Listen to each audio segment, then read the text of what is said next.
개빈 뉴섬 캘리포니아 주지사가 초가공식품과 합성식품 색소로 인한 건강 위험에 대응하기 위한 행정명령을 발령했습니다.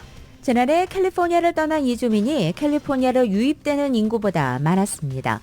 바이든 대통령이 오늘 LA를 방문합니다. 내일 조슈아 트리 국립공원 남쪽에 국립기념물을 지정할 예정입니다. 저희 라디오 서울 보도국이 마련한 신년 특집 경제 전망 시리즈, 오늘은 그 마지막 시간으로 주택시장 전망에 대해 전해드리겠습니다. 제82회 골든글러브 시상식에서 TV 드라마 작품상 후보에 올랐던 오징어 게임 2가 수상에 실패했습니다. 드라마 쇼군이 작품상을 받았습니다. 세계 최대의 가전정보기술 전시회인 CES가 내일 개막합니다. 인공지능이 일상생활을 어떻게 바꾸게 될지 첨단 기술들이 총동원됩니다. 트럼프 당선인 측이 대선 공약으로 내세웠던 보편 관세를 일부 핵심 수입 품목에만 제한해 적용하는 방안을 검토 중입니다. 트럼프 당선인이 취임 후 직면할 세계는 4년 전보다 훨씬 더 위협적일 것이며 북한을 예전처럼 다루기 힘들 것이라는 전망이 나왔습니다.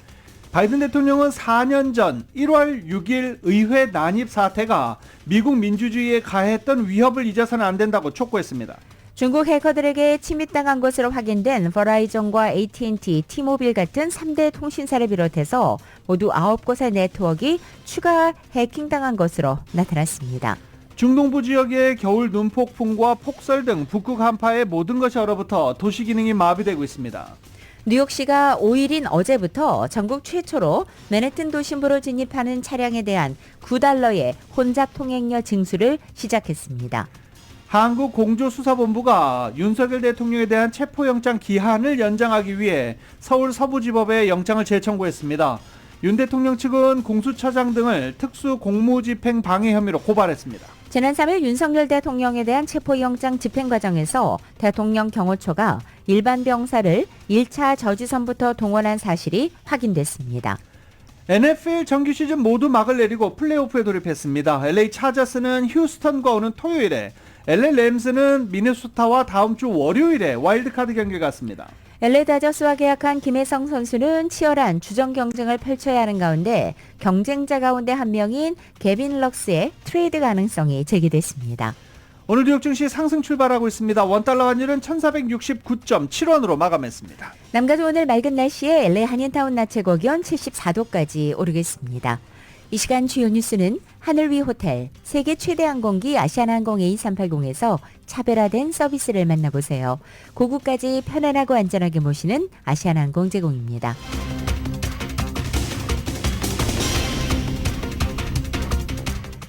여러분 안녕하십니까? 김윤정입니다. 안녕하십니까? 유지승입니다. 2025년 1월 6일 월요일 라디오 서울 모닝 뉴스 2부입니다.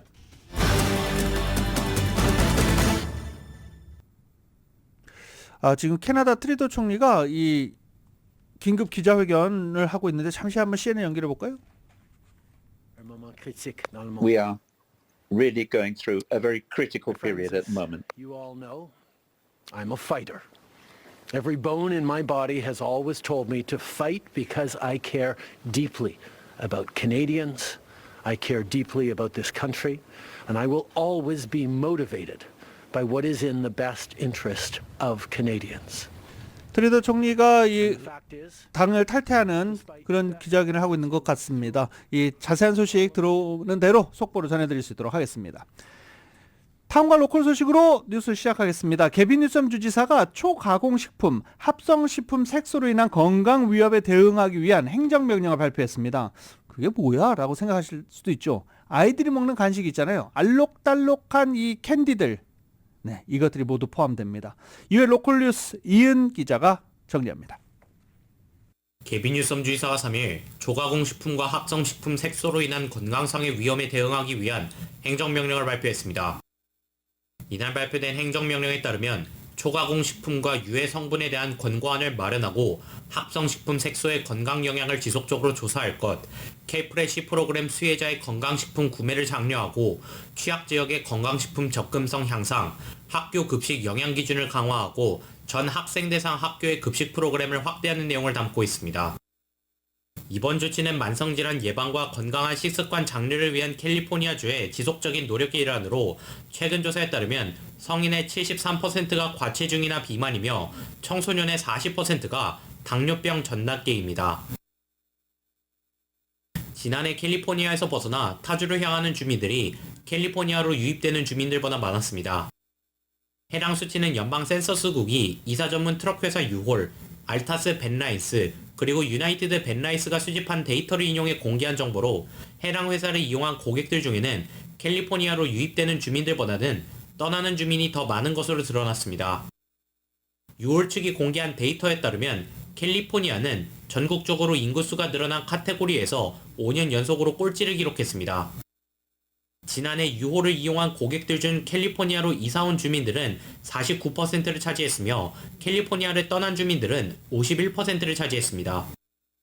알타스의 데이터에 따르면 지난해 이뤄진 이사 중 60%가 캘리포니아를 떠나는 것이며 40%는 캘리포니아로 이사온 것으로 나타났으며 유나이티드의 경우 2024년 이사 중 58%가 캘리포니아를 떠난 것이며 42%가 캘리포니아로 이사온 것이라고 설명했습니다. 설문조사에 따르면 캘리포니아를 떠난 주민들의 이사 이유로 가장 높은 것은 가족으로 29%를 차지했습니다. 21%가 직장, 12%가 은퇴로 나타났습니다. 캘리포니아를 떠난 이들 중 연수입이 15만 달러 이상인 경우도 많았습니다. 경제학자이자 UCLA 대학 내 공공정책부처에서 근무하는 마이클 스털 교수는 캘리포니아의 하우징 비용이 계속해서 증가하면서 많은 주민들이 더 저렴한 지역을 찾아 떠난다고 설명했습니다. 캘리포니아의 경우 전국에서 가장 인구가 많고 주거 비용을 비롯한 생활비가 가장 비싼 상황입니다. 지난해 캘리포니아를 떠난 주민의 56%가 경제적인 이유로 떠난 것으로 확인되었습니다. 라디오설 뉴스 이은입니다. LAPD의 범죄 브리핑에서 사우스웨스트와 한인타운 동쪽 램파트 지석 관할구역에서 강도 사건이 상당폭 늘어난 것으로 밝혀졌습니다. 이런 가운데 LA타임즈가 강도 사건의 사건이 단순 절도로 시작됐을 가능성이 높은 것으로 나타났다고 보도했습니다. 보도국에서 전해드립니다. 절도는 물건을 훔치는 행위이고 이 과정에서 용의자가 폭력이나 위협을 사용한 경우 무기 사용이나 부상이 없었더라도 강도 사건으로 분류됩니다. 일반적인 시나리오는 물건값을 지불하지 않고 물건을 든 채 도망가려는 절도범이 매장 출구로 향하다가 경비원에게 저지당하면서 몸싸움이 벌어지고 절도범이 경비원을 밀치거나 밀치겠다고 위협하면 이때는 강도 사건으로 분류돼 중범죄로 처벌될 수 있습니다. 경찰국 통계에 따르면 지난해 10월 첫째 주까지 LA 전역에서 1,200건 이상의 이런 사건이 발생했는데 해당 수치는 전체 강도 사건의 약 8분의 1을 차지합니다. 팬데믹 이후에 샵리프팅이 많아져 대형 체인이나 매장에서 손실분이 늘어나면서 사업주들이 경비원들로부터 절도범들을 적극 수색해 저지하도록 하면서 매장 안에서 절도범과 경비원과의 대치 상황이 빈발하고 결국 절도 사건이 아니라 강도 사건으로 경찰국에서 분류된다는 것입니다. 경찰국 측은 매장의 수익률이 급감하면서 소규모 상점부터 타겟과 같은 대형 소매점까지 더 많은 기업들이 입구에서의 절도범을 저지하는 것을 우선순위로 삼고 있다고 합니다. 절도 사건에서 강도 사건으로 격상된 사건을 에스테스 강도라고 부릅니다. 1980년대 초 커티스 에스테스라는 사람이 발레호의 시어스 매장에서 돈을 지불하지 않은 다운 베스트와 코듀로이 코트를 입고 나가려다 주차장에서 무장경비원으로 저지당했고 에스테스는 칼을 꺼내 경비원을 죽이겠다고 위협했다가 결국 항복했습니다. 에스테스는 중범죄인 강도죄로 유죄 판결을 받았고 그 이후 수십 년 동안 검찰은 무기를 소지하지 않은 절도범에게도 에스테스 강도 기준을 적용해 강도죄로 기소해왔습니다. 일부 사건은 증거 부족으로 경범죄로 하향 조정되거나 기각될 수 있지만 LA 경찰국은 일단 이런 격상된 절도 사건을 모두 강도 사건으로 집계합니다. LA시 전역에서 에스테스 강도가 가장 많이 발생한 상위 10개 장소 중 대부분은 이전에 웨어하우스 슈세일 매장으로 알려진 남가주의 WSS였습니다. 가장 많이 발생한 매장은 할리우드의 선셋 블러바드와 웨스턴 애비뉴에 위치한 WSS 매장으로 22건의 에스테스 강도가 발생했고 한인타운 동쪽 메가더팍 근처 지점이 20건으로 그 뒤를 이었습니다. 다른 집중 발생 지역으로는 사우스웨스트 관할구의 WSS 매장과 지난달 30일 경비원과 절도범 간의 총격전이 발생한 타켓이 입점한 쇼핑센터가 포함됩니다. 경찰은 매장 측에서 절도범을 잡으려다가 위험한 폭력 사태로 변질되면 업소가 법적 책임을 질 수 있다며 절도행각으로 비롯되는 대치 상황을 삼가하도록 조언하고 있습니다. LA 경찰국의 통계에 따르면 지난 5년간 경비 요원에 대한 폭행이 LA 시내에서 증가했습니다. 전문가들은 직원들의 부상을 피하기 위해 절도범과 경비원이 대립하지 않는 방식으로 민간 보안 산업이 주목을 끌고 있다며 앞으로 매장 내 경비원의 무기 휴대는 앞으로 점점 줄어들고 기술에 대한 의존도가 높아질 것이라는 전망을 내놓고 있습니다. 라디오 서울 보도국 뉴스룸입니다. 저희 라디오 서울 보도국이 2025년을 맞아 트럼프 새 행정부 출범으로 경제에 미치는 영향을 짚어보는 경제 전망 시리즈 전해드리고 있습니다. 오늘 그 세 번째 시간으로 주택시장 전망에 대해서 알아보겠습니다. 정은호 기자입니다. 연방 인프라 투자는 캘리포니아주에서 주택 건설을 촉진해 주택 공급 증가로 가격 안정을 도모할 가능성이 있습니다. 반면 관세의 증가로 인해 중국에서 수입하는 엄청난 규모의 원자재 가격 상승은 건설 비용의 인상으로 이어져 일반 구매자들의 주택시장 진입 장벽을 높일 수 있습니다. 가주와 LA의 몰기지 시장은 금리 상승, 주택 경제성 악화, 그리고 연방과 주정부 정책 변화에 따라 다방면에서 압박을 받을 가능성이 있습니다. 판브리지 인베스먼트 그룹 대표인 영조 경제학 박사입니다. 또한 강화된 이민 정책은 주요 산업의 노동력 감소를 초래해 장기적으로 주택 수요와 임대 시장에 부정적인 영향을 미칠 수 있습니다. 특히 중산층과 첫 주택 구매자들은 이런 변화에 가장 큰 영향을 받을 수 있습니다. 소매업의 경우 운영 비용의 증가를 예상할 수 있습니다. 수입품에 대한 관세가 인상되면 특히 글로벌 공급망에 의존하는 소매업체들의 상품 판매 비용이 상승할 수밖에 없습니다. 이런 비용은 소비자 가격에 전가될 수 있으며 수요 감소로 이어질 위험을 내포합니다. 수입품 가격 상승으로 인해 일반 가정이 연간 최소한 $3,000에서 많게는 $5,000의 추가 비용을 부담할 수 있다는 예상이 나옵니다. 이는 소득의 많은 부분을 소비재에 지출하는 저소득층과 중산층 가정에 더 큰 부담이 될 것입니다. 수입품 가격 상승은 전자제품, 의류, 식료품 등 필수 소비재에 영향을 미쳐 중산층 가정의 생활비 부담을 더 크게 느낄 가능성이 높습니다. 전자상거래로의 전환이 가속화될 전망입니다. 트럼프 규제 완화 정책은 대형 온라인 소매 업체에게 유리하게 작용해 이미 경쟁에 어려움을 겪고 있는 중소 오프라인의 소매 업체들에게 더 큰 부담을 줄 수 있습니다. 막강한 자금력과 마케팅 능력을 앞세운 대형 기업들의 무차별적 시장 잠식이 예상됩니다. 소비자들이 비용에 민감해지고 전자상거래로 이동하는 추세는 기존 소매업체들이 경쟁력을 유지하는 데 더 큰 도전이 될 것입니다. 제조업과 인프라 프로젝트 활성화는 블루칼라 직업군에서 일자리를 창출하며 특히 건설과 관련 분야의 중산층 근로자들에게 긍정적인 영향을 미칠 것으로 보입니다. 기업의 규제 완화는 한인은행들에게 긍정적인 변화를 가져올 것으로 보입니다. 친기업적 환경과 완화된 규제 덕분에 은행들은 규정 준수에 드는 비용을 줄이고 대출과 고객 서비스에 더 집중할 수 있게 될 것입니다. 하지만 금리가 상승한다면 부동산 시장이 둔화되고 특히 상업용과 주거용 대출에 크게 의존하는 한인은행들에게는 부정적인 영향을 미칠 수 있습니다. 무역 긴장이 심화되고 원화의 변동성이 커지면 송금과 환전 서비스에 차질이 생길 가능성도 있습니다. 또한 한인 커뮤니티의 중소기업 대출에 있어 추가적인 압박이 예상됩니다.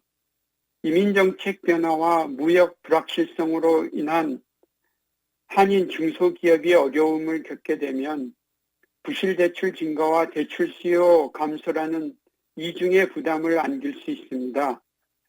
정책 변화를 헤쳐나가고 지역사회의 유대감을 강화하는 적응력이 성공의 열쇠가 될 것으로 보입니다. 라디오 서울 뉴스 정현호입니다. 넷플릭스 드라마 오징어 게임 시즌 2의 골든글러브 수상이 불발됐습니다. 어제 LA 베벌리 힐튼 호텔에서 열린 제82회 골든글러브 시상식에서 오징어 게임은 TV 시리즈 드라마 부문 작품상 후보에 올랐지만 수상작으로 호명되지 않았습니다. 이날 작품상은 FX 채널에서 방영된 일본 배경 드라마 쇼군에게 돌아갔습니다. 쇼군은 나무주연상과 여우주연상, 나무조연상까지 4관왕을 차지했습니다. 오징어 게임 시즌2는 지난해 12월 26일 공개되기 전에 먼저 골든글로브 작품상 후보작으로 지명돼 이례적인 기록을 남기기도 했습니다. 시즌2 공개 이후 다시 인기를 끌면서 골든글로브 시상에 대한 팬들의 기대가 컸지만 심사위원단의 폭넓은 지지를 받지 못했습니다. 골든글로브 주최 측에 따르면 올해 수상작을 선정한 심사위원단은 전 세계 85개국의 엔터테인먼트 분야의 저널리스트 334명으로 구성됐습니다. 이런 가운데 이 골든글러브 시상식에서 데미 무어가 처음으로 연기상을 받고 감격의 눈물을 흘렸습니다. 어제 베벌리 힐튼 호텔에서 열린 제82회 골든글러브 시상식에서 데미 무어는 젊음을 되찾으려는 여성의 이야기를 그린 영화 서브스턴스로 뮤지컬 코미디 영화 부문 여우 주연상을 받았습니다. 이 외에 어떤 작품들이 상을 받았나 한번 볼까요? 영화 에밀리아 페레즈와 브루탈리스트, TV 드라마 쇼군이 다관왕에 오르면서 선전을 했습니다. 이 프랑스 거장 자크 오디아르 감독의 에밀리아 페레즈는 10개 후보에 올라서 뮤지컬 코미디 영화 부문 작품상, 여우조연상, 외국어 영화상, 주제가상 등 4관왕에 올랐습니다. 홀로코스트에서 살아남은 유대인 건축가의 아메리칸 드림을 그린 영화 블루탈리스트는 영화 부문 감독상, 그리고 영화 드라마 부문 작품상, 나무주연상 등 3개 상을 가져갔습니다. 넷플릭스 드라마 베이비 레인디어는 TV 미니 시리즈 부문 작품상과 여우주연상, TV 시리즈 코미디 뮤지컬 부문 작품상은 맥스 채널의 헥스가 수상했습니다. 트럼프 당선인의 젊은 시절을 그린 영화 어프렌티스에서 트럼프 역을 맡아 주목받았던 배우 세베스찬 스탠은 그 영화가 아니고요. 다른 영화 A Different Man으로 영화 뮤지컬 코미디 나무주연상을 받았습니다. 새해 초부터 미국과 유럽에 동시다발적으로 눈보라와 한파가 몰아닥치면서 사고가 속출하고 고속도로와 항공편 같은 주요 교통망이 마비됐습니다. 어제 미국 중부를 중심으로 동부에 이르기까지 지난 10년 사이 가장 많은 눈이 내린 것입니다. 캔사스주 일부 지역에 25cm의 눈이 내렸고 켄터키주 루이빌에서는 1910년 이후 가장 많은 19.5cm의 적설량이, 그리고 같은 주 렉싱턴에서는 12.7cm의 적설량이 기록됐습니다. 캔사스주와 미주리주 북부 일부에서는 적설량이 최대 35cm까지 이를 것으로 예상되고 있습니다. 눈보라는 동부까지 이어져서 오하이오주부터 워싱턴 DC에 이르는 지역에도 15cm에서 30cm의 많은 눈이 내렸습니다. 이에 복설로 인한 교통사고 등 각종 피해가 속출했습니다. 버지니아주에서는 135건의 차량 추돌 사고가 발생했고 인디아나, 캔사스, 켄터키주 등에서 수백 건의 차량 사고가 신고됐습니다. 다행히 사망자는 발생하지 않았지만 경찰관이 순찰차에 치이는 부상이 잇따랐습니다. 또 와이오밍주에서는 스키를 타던 주민 한 명이 산사태에 휩쓸려 사망하기도 했습니다. 폭설에 교통망도 마비됐습니다. 미주리주에서는 600여 명의 운전자가 고속도로에 발이 묶였고 전국적으로 철도 20여 편이 취소됐으며 항공편은 2,200편 가까이 결항하고 2만 5천 편 넘게 지연됐습니다. 폭설에 이어서 북극 제트기류의 남하로 한파까지 겹칠 것으로 예상돼서 피해는 앞으로 크게 불어날 것으로 보입니다. 이미 시카고에서는 수온지가 영하 7도에서 10도, 미네소타와 이 국경 지대에는 영하 11도까지 떨어져 있습니다. 뉴욕시 맨해튼 도심부를 진입하는 차량에 대한 혼잡 통행료 징수가 시작됐습니다. 뉴욕 메트로폴리탄 교통국은 맨해튼 60번가 이남 부분에 진입하는 차량을 대상으로 최고 9달러, 밤에는 2달러 정도 됩니다. 부과하는 프로그램을 개시했습니다. 차량 종류와 그리고 진입하는 시간에 따라서 통행료 수준은 다르게 책정되어 있습니다. 이는 운전자가 맨해튼으로 가기 위해서 여러 개 다리와 터널을 통과하는 데 지불하는 통행료에 플러스 되는 금액입니다.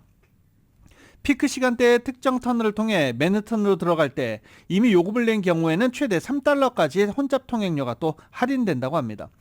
전국에서 혼잡 통행료가 부과되는 것은 뉴욕시가 처음입니다. 그래서 이 통행료를 안 내기 위해서 갖가지 방법이 공유되고 있는 그런 상황입니다. 이 갖가지 방법이 공유되고 있는 것과 관련해 뉴욕 메트로폴리탄 교통국은 이 같은 꼼수로 통행료를 내지 않은 운전자 700명을 체포했다라고 밝혔고 번호판을 변경하거나 위조한 차량 2만 대를 적발하기도 했다라고 밝히기도 했습니다.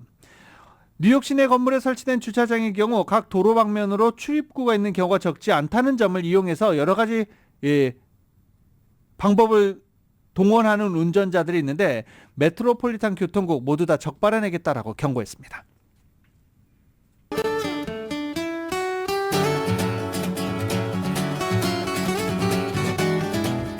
1월 6일 월요일 남가주의 날씨입니다. 한 주간을 새롭게 시작하는 오늘 남가주 지역 맑고 포근합니다.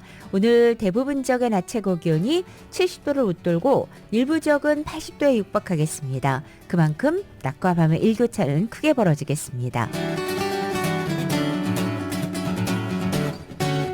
화요일인 내일은 낮 기온이 오늘보다 5, 6도가량 내려앉아서 평년 기온을 보이겠지만 수요일의 낮 기온이 다시 70도를 웃도는 포근한 날씨 이어지겠습니다. 이 같은 이상고온 현상은 금요일까지 계속됩니다. 그리고 이번 주 수요일과 목요일 이틀간은 산타아나 강풍이 불겠습니다. 일부 지역은 무려 80마일의 강풍도 예상되고 있습니다. 최근 남가주 지역에 대체로 맑고 푸른 날씨가 이어지고 또 비 소식 없이 건조한 날씨가 계속되는 가운데 다시 한번 산타아나 강풍이 예고되고 있어 산불 위험은 매우 커지겠습니다. LA 한인타운의 오늘 낮 최고 기온 74도, 밤 최저 기온은 48도, 오렌지 카운티 지역은 72도, 46도, 벨리와 일랜드 엠파이어 지역은 79도, 48도, 해안 지역은 66도, 50도로 예상됩니다. 한국은 오늘 충남과 전라 지역에 많은 눈이 내리겠습니다. 서울의 오늘 아침 최저 기온이 18도, 낮 최고 기온은 33도 예상됩니다. 바이든 대통령이 대서양과 태평양, 멕시코만 등에서 신규 원유, 가스 시출을 금지한다라고 밝혔습니다. 근데 이거 뭐 금방 뒤집혀질 가능성이 크죠. 미국의 에너지 자립을 위해 시추 확대를 공약했던 트럼프 당선인은 이 조치를 뒤집겠다고 공언함에 따라 이 현직 대통령, 차기 대통령 정면 충돌하는 양상입니다. 바이든 대통령은 성명을 통해 석유 및 천연가스 시추와 그로 인한 피해로부터 동서해안, 멕시코만 동부, 알래스카 북베링해를 보호하기 위한 조치를 취한다며 6억 2,500만 에이커 면적의 미국 연안에서 신규 원유, 가스 개발을 금지하는 조치를 발표했습니다. 바이든 대통령은 기후 위기가 전국의 공동체를 계속 위협하고 있고 청정에너지 경제로 전환하고 있는 지금이야말로 우리 아이들과 손주들을 위해 해안을 보호해야 할 때다라고 강조했습니다. 이 법은 특정 수역을 석유 및 가스 개발로부터 영구적으로 보호할 수 있도록 광범위한 재량을 대통령에게 주고 개발 금지 지역 지정을 철회할 수 있는 명확한 권한도 대통령에게 이 권한은 부여하지 않고 있습니다. 이에 따라서 차후에 이 조치를 뒤집으려면 의회 승인을 받아야 됩니다. 트럼프 당선인은 바이든 대통령이 이 조치 즉각 뒤집을 것이다 라고 밝혔습니다. 바이든 대통령 조치와 관련해 웃기는 일이라며 나는 취임 후 즉시 금지를 해제할 것이며 내게는 금지를 해제할 권리가 있다라고 말하기도 했습니다. 트럼프 대통령 당선인 측이 대선 공약으로 내세웠던 보편 관세를 일부 핵심 수입 품목에만 제한해 적용하는 방안을 검토 중이라고 워싱턴 포스트가 복수의 소식통을 인용해 오늘 아침 보도했습니다. 트럼프 당선인의 취임을 2주가량 앞둔 시점에서 트럼프 측 보좌관들은 대선 공약인 10에서 20%의 보편 관세를 일단 모든 국가에 적용하는 것을 논의하고 있습니다. 다만 해당 관세를 모든 수입 품목에 매기는 것보다는 미국의 국가 경제 안보에 핵심적이라고 여겨지는 특정 분야와 관련된 품목에만 부과하는 것에 방점을 두고 논의가 현재 이루어지고 있다고 이 소식통들은 전한 것입니다. 그러면서 아직 최종 결정은 내려지지 않았으며 계획도 역시 유동적이라고 강조하기도 했습니다. 만약 논의대로 보편 관세가 특정 품목에만 적용된다면 트럼프 당선인의 핵심 공약 중 하나인 관세 정책의 강도가 당초보다 약화되는 셈입니다. 트럼프 당선인은 대선 기간 미국으로 들어오는 모든 수입품에 10에서 20%의 보편 관세를 부과하겠다고 약속한 바 있기 때문입니다. 워싱턴 포스트는 이러한 최근의 논의는 보편관세가 공약대로 적용된다면 미국인들의 실생활에 밀접한 수입식품이나 또 값싼 전자제품 등의 가격에 즉각적인 영향을 미쳐서 정치적으로 인기 없는 정책이 될 수 있다는 인식이 반영된 것이라고 지적했습니다.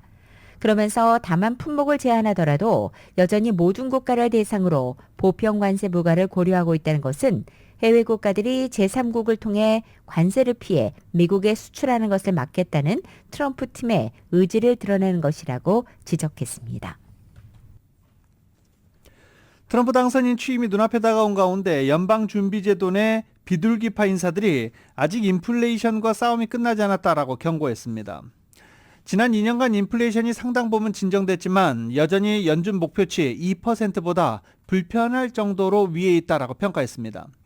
이어 지금까지는 물가 진정 과정에서 노동시장에 큰 타격이 없었지만 조만간 둘 사이의 트레이드오프가 커질 것으로 보면서 완전 고용 목표를 뒷받침할 수 있도록 사려 깊게 인플레이션 진정 노력을 해야 된다라고 주문했습니다. 쿠글러 연준 이사도 같은 행사에서 분명 우리의 책무는 끝나지 않았다며 아직 2%에 도달하지 못했고 이를 목표로 하고 있는 중이다라고도 말했습니다. 연준 내 매파로 통하는 바킨 리치먼드 연준 총재도 인플레이션 2% 목표로 복귀했다는 더 큰 확신을 얻기까지는 통화정책을 제약적 수준을 유지해야 한다라고 힘을 보탰습니다. 일본 제철이 오늘 조 바이든 대통령이 미국 철강기업 US 스틸 인수를 불허한 데 대해서 미국 정부를 상대로 미국 법원에 소송을 제기했다고 요미우리 신문 등의 일본 언론이 보도했습니다. 일본 제철은 US 스틸과 함께 인수 계획을 불허한 바이든 대통령의 명령과 미 정부 심사의 무효를 요구하는 불복 소송을 연방 항소법원에 냈다고 발표한 것입니다. 양사는 이 불허 명령에 대해서 정치적인 의도로 연방 재무부 산하 외국인 투자심의위원회의 심사 절차에 부당하게 간섭했다고 주장한 것입니다. 또 실질적인 조사에 근거하지 않고 결론이 났으며 국가안보상 우려에 대한 증거가 제시되지 않은 점도 문제 삼았습니다. 일본 제철은 이런 법적 조치는 일본 제철과 US 스틸이 불법적이고 부적절한 정치적 개입을 받지 않고 인수 계획을 추진할 권리를 지키기 위해 필요하다고 제소 이유를 설명했습니다. 일본 제철은 7일 기자회견을 열고 향후 대응 방안 등을 설명할 예정입니다. 바이든 대통령이 일본 제철에 US 스틸 인수를 불허한 것에 대해 미국이 보호무역 조치를 취해 동맹인 일본을 억제한 것이라고 중국 관영 매체가 비판했습니다. 중국 신화통신은 미국 정부의 이번 결정은 정치적 고려가 경제 논리를 능가하고 국가안보 개념을 일반화해 보호주의를 행한 또 하나의 사례다라고 지적하기도 했습니다. 이어 수년간 미국은 관세 몽둥이를 휘두르고 일방적 제재를 지속 격상하며 마당은 좁게 담장은 높게 그리고 디커플링을 하는데 심취해 와 있다라고 덧붙였습니다. 또 미국이 확대 관할 등 수단으로 미국 GE 그리고 프랑스 에너지 종합기업 알스톰을 인수할 수 있게 했고 유럽연합의 철강 알루미늄 추가 관세를 부과한 일과 네덜란드 반도체 장비업체 ASML의 노광 장비 수출을 제한한 일도 있었다라고 여러 가지 설명을 하고 있습니다. 아울러 미국의 보호주의 조치는 반대의 결과를 낳을 뿐이다라고 경고했습니다. 중국 해커들의 침입당한 것으로 확인되는 미국 이동통신사들의 규모가 계속 늘어나고 있습니다. 이미 해킹 사실이 알려진 버라이전, AT&T, T-모빌 같은 3대 통신사를 비롯해서 9곳의 네트워크가 뚫린 것으로 나타난 것입니다. 중국 정부와 연관된 해커 그룹인 솔트 타이푼이 3대 통신사와 루멘 테크놀로지 외에도 차터 커뮤니케이션, 콘솔리데이티드 커뮤니케이션, 윈드스트림 통신 네트워크사의 시스템에도 침투한 것으로 확인됐다고 정통한 관계자가 전했습니다. 지난해 12월 기준으로 해킹 피해를 본 기업은 9곳으로 늘어났고 앞으로 조사 진행 상황에 따라 더 늘어날 가능성도 있습니다. 해커들은 미국 보안업체인 포티넷의 통신 장비나 네트워크 업체 시스코 시스템스의 중계장치, 즉 라우터 같은 인프라 취약점을 노려서 통신망에 침투한 것으로 분석됩니다. 기본적인 보안 장치인 다단계 인증 보호가 이루어지지 않은 관리 계정을 탈취함으로써 10만 개 넘는 라우터의 접속 권한을 얻어낸 사례 등이 조사로 드러난 것입니다. 이 같은 방식으로 솔트 타이프는 100만 명 넘는 사용자의 데이터에 접근했고 이 가운데는 정부 고위 관계자의 통화 내용도 포함되어 있습니다. 자, 이제 CES 세계 최대 가전 정보기술 전시회 내일 개막합니다. 뭐 역시 인공지능이 화제죠. 인공지능이 과연 얼마나 더 발전했을지 조금 더 구체화될 것으로 보입니다. KBS가 미리 가봤습니다. 유통기한 지난 식재료, 일일이 냉장고 안을 뒤져 찾을 필요가 없습니다. Are there any ingredients nearing their expiration date? These ingredients are expiring soon. 냉장고 속 재료로 만들 요리를 추천받아 고르면 오븐이 바로 예열됩니다. 인공지능, AI로 집안의 가전을 서로 연결해 구동하는 이른바 홈 AI. TV를 보다 마음에 드는 음식이 뭔지 물어보면 이렇게 정보를 알려주는 데 더해 실제 냉장고 안에 음식의 재료가 어떤 게 들어있는지까지 확인해 줍니다. 올해 CES의 주제는 다이브인, 몰입입니다. 지난해 고도화된 AI를 통해 인공지능 시대의 큰 그림을 봤다면 올해는 AI가 어떻게 우리의 실제 일상을 바꿀지 선보이겠다는 겁니다. 홈 AI는 무엇보다 집안을 안전하게 관리하면서 에너지 소비까지 알아서 줄여주는 게 특징입니다. AI가 접목된 미래형 이동수단, 로봇, 헬스케어가 전 시장의 주축을 차지합니다. 슈퍼컴퓨터보다 1억 배나 빠른 양자 컴퓨터도 새 화두로 등장했는데 상용화 가능성을 짚어볼 수 있는 계기가 될 전망입니다. AI 칩의 절대 강자, 엔비디아의 젠슨 황 최고 경영자는 6년 만에 기조연설에 나섭니다. 차세대 AI 가속기 블랙웰 시리즈를 소개하고 향후 예상되는 AI 반도체 개발 단계를 설명할 예정입니다. 올해 CES엔 한국 기업도 천여 곳이 참가했습니다. 미국, 중국에 이어 세 번째로 많은 숫자입니다. 라스베이거스에서 KBS 뉴스 개연우입니다. 이 세계 최대 가전 IT 정보기술 전시회인 CES 주관사인 미국 소비자 가전협회 CTA는 어제 CES 2025 미디어데이 첫날 테크 트렌드에 설명을 하고 2025년 업계 소매 매출은 5,370억 달러로 추정하고 있다고 말했습니다. 이것은 지난해 5,200억 달러 대비 3.2% 증가한 것이고 코로나 기간이던 2021년 기록했던 5,300억 달러를 넘어서는 수치입니다. CTA는 이 가운데 하드웨어 매출은 3,530억 달러로 전년 대비 2.6% 증가하고 소프트웨어와 서비스 매출은 1,840억 달러로 4.6% 늘어날 것으로 예상한다고 전망했습니다. 다만 트럼프 2기 출범 후 관세 인상을 통한 무역 전쟁 발발 시 이 수치는 크게 낮아질 수 있다고 지적했습니다. 무역 전쟁이 일어나면 노트북 판매는 3분의 2까지 줄어들고 게임 콘솔 등도 부정적인 영향을 받을 것이라고 우려한 것입니다. 요새 술 많이들 안 드신다고 하죠. 예, 술 먹는 자리도 옛날에 회식하면은 뭐 속된 말로 코가 삐뚤어지도록 막 이렇게 마시고 그랬었죠.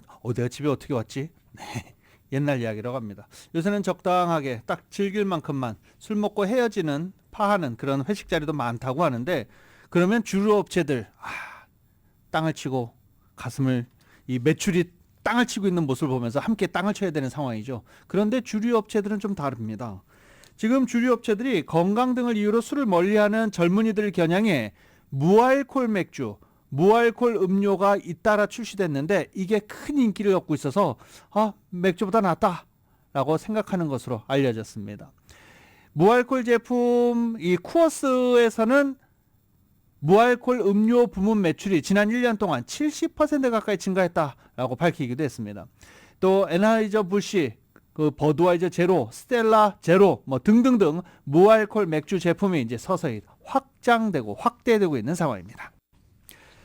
오늘 1월 6일입니다. 바이든 대통령이 어제 1월 6일 4년 전 의회 난입 사태가 미국 민주주의에 가했던 위협을 잊어서는 안 된다라고 촉구했습니다.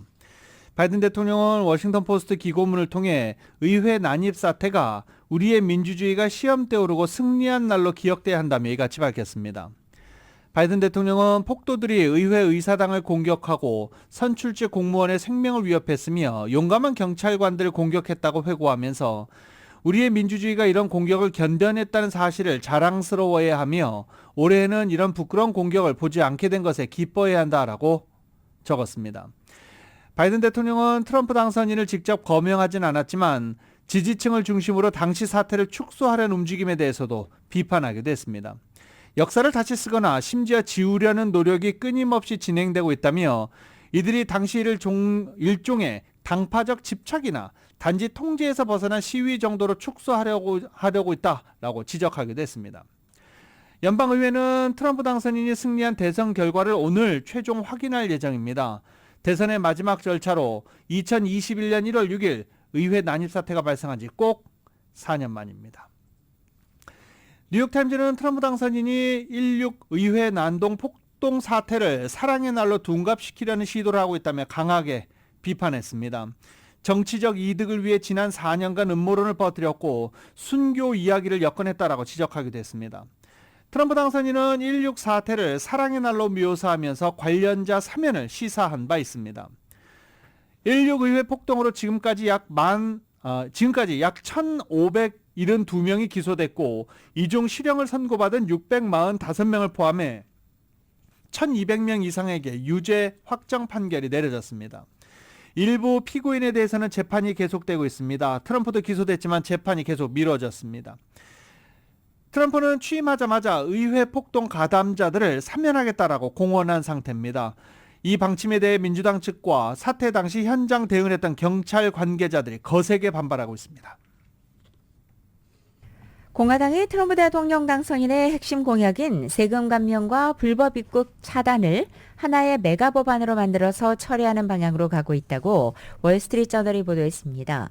이는 당내에 불법 이민자 문제와 감세 확대 연장을 단계적으로 처리해야 한다는 의견이 여전히 있지만 의회의 상황이나 내년 11월 중간 선거 일정을 감안할 때 정권 출범 초기에 원샷으로 처리해야 한다는 판단에 따른 것으로 분석됩니다. 공화당 소속 마이클 존슨 하원지장은 지난 4일 이 팍스뉴스 인터뷰를 통해서 메가 법안에 대규모 불법 이민자 추방에 필요한 예산을 비롯한 국경 안보 사항과 올해 만료되는 트럼프 감세 연장 문제, 부채 한도 인상 내지 폐지, 또 연방정부의 규제 축소, 그리고 연방정부 내의 기득권 공무원 집단인 딥스테이트 해체 등이 포함될 것이라고 밝혔습니다. 또 이 법안은 4월 말 아니면 5월까지는 확실히 의회에서 처리될 것이라고 자신했습니다.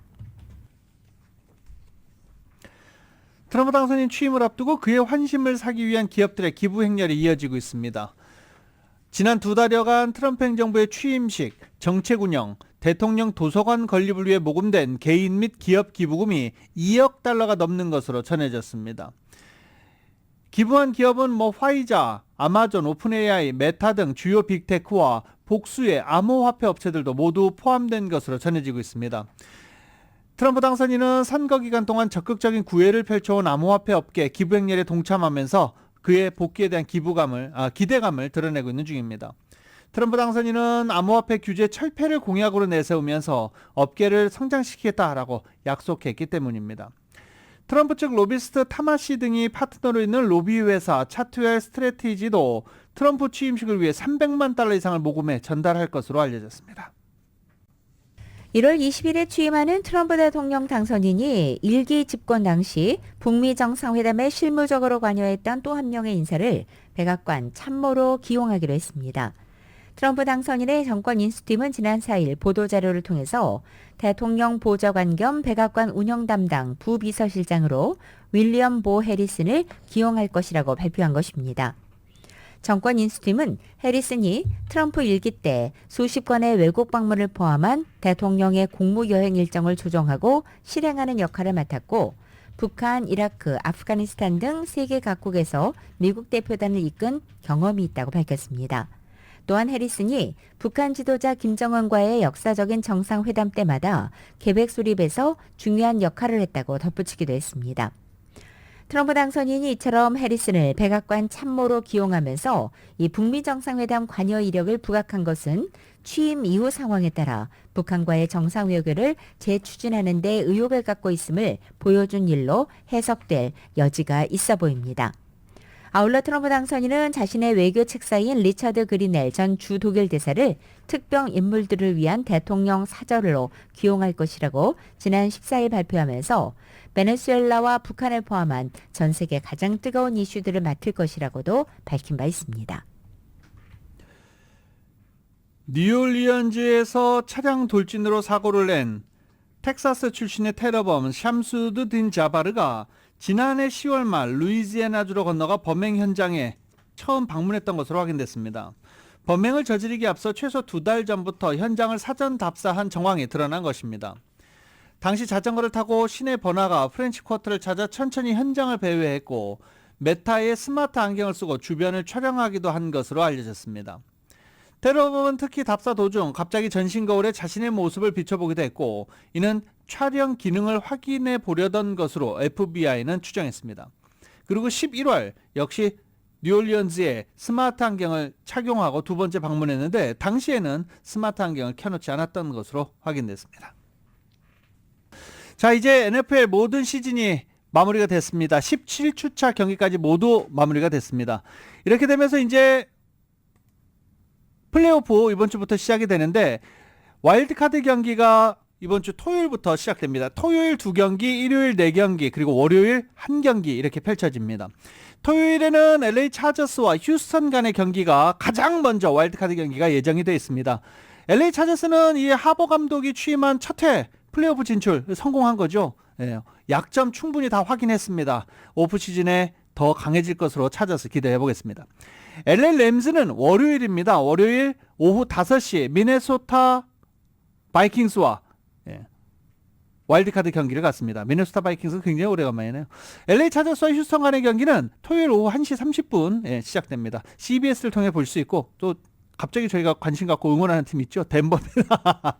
덴버는 일요일 오전 10시입니다. 버팔로와 경기합니다. 임성재 선수가 PGA 투어 통산 상금 3천만 달러를 돌파했습니다. 임성재는 어제 하와이주 마우이에서 끝난 PGA 투어 2024 시즌 개막전 더 센츄리에서 최종 합계 29언더파 263타를 치고 단독 3위에 올랐습니다.